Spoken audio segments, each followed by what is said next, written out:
What's in your bag? Oh, Condoms. I asked the guy behind the counter at the deli. I did what you asked. Did I do good? What? But my mom's gonna be so mad at me, and I need to be home before 8.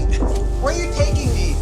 I was posing as a 14-year-old girl named Amy on an illegal app. I chatted with 50 pedophiles, planning to lure them out for meetups so we could arrest them in the act. One man in particular caught my attention. His voice sounded really young. He even said he'd have to ask his mom for permission before we met. I started to suspect he might actually be a kid, but our profile marked him as 32 years old. My co-workers thought he was just faking it on purpose. I told him to bring condoms to our meeting. Shockingly, he asked me what condoms were. I told him where to buy them, and he agreed happily, saying he'd wear the cartoon jacket his mom had made him. The next day, the operation went smoothly. All 49 suspects were arrested. Just as our team was about to wrap up, a stranger knocked on the door. It was 32-year-old Matthew. Something was clearly wrong with him, but our captain still decided to take him into custody. It turned out that even though Matthew was 32, he was autistic and had the mental age of a 10-year-old.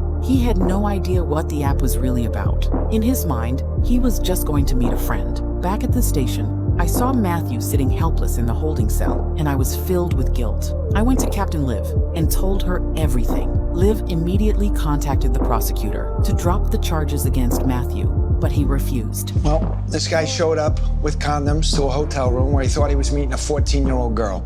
On the 8th floor, they call that intent. His only intent was to make a friend in his favorite online world, and he thought he found that friend in Silva. Maybe.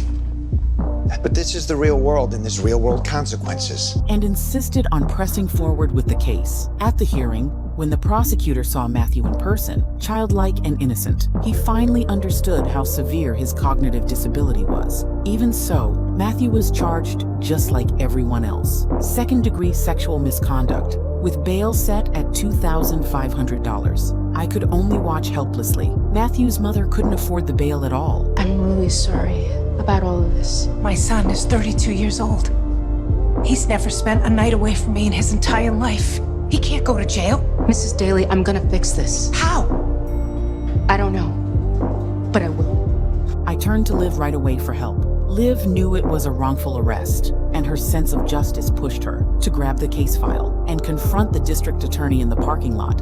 Faced with Liv's firm stance, the prosecutor had no choice but to agree to reopen Matthew's case.